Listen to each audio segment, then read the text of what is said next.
హెల్త్‌లో అన్నిటికంటే ముఖ్యము నేను పెద్ద పెద్ద యూనివర్సిటీకి పోవచ్చు, పెద్ద పెద్ద సంస్థలు ఫారిన్ పోవచ్చు, నేర్చుకోవచ్చు కానీ సేవాభావం, సేవాతత్వం గిన లేకపోతే నేను అనుకుంటా అది ఎంతది ఒక రకంగా అది ఇన్‌కంప్లీట్ అది.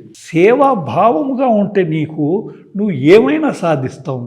ఎందుకంటే ఇది ఒక వ్యాపారంగా నువ్వు అనుకో. నువ్వు గడియారం చూసి పని చేయవు. నువ్వు ఆ పిల్లోడు బాగా అవుతాడా లేదా అని నువ్వు ఒక వారియర్ లాగా ఫైట్ చేస్తావు దానికి. అందుకే కోవిడ్లో హెల్త్ కేర్ వారియర్ అనే పదం వచ్చింది. హెల్త్ కేర్ వాళ్ళు నిజంగా ఒక పోరాడు చేసేవాళ్ళు వారియర్స్. వారియర్ ఎప్పుడు అతను గెలిచే వరకు ఆగడు వాడు. ఇక్కడ నేను ఆ డిజీజ్ పైన విక్టరీ తెచ్చిచ్చే వరకు నేను ఆగను.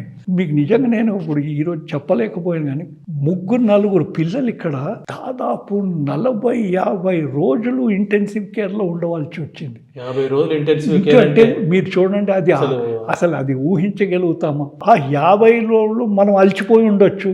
అయ్యో ఇంకా సరేలే బాబు మనం చేశాము, ఇంకా మన వల్ల కాదు అని అనుకోలేదు మా వాళ్ళు. పోరాడి దాన్ని అది ఏదన్నా చేసి ఇప్పుడు ఆ పిల్లలు సంతోషంగా ఇంటికి పోయారంటే ఎంత పెద్ద మాట అండి. అంటే అంతకన్నా ఇంకేం కావాలండి.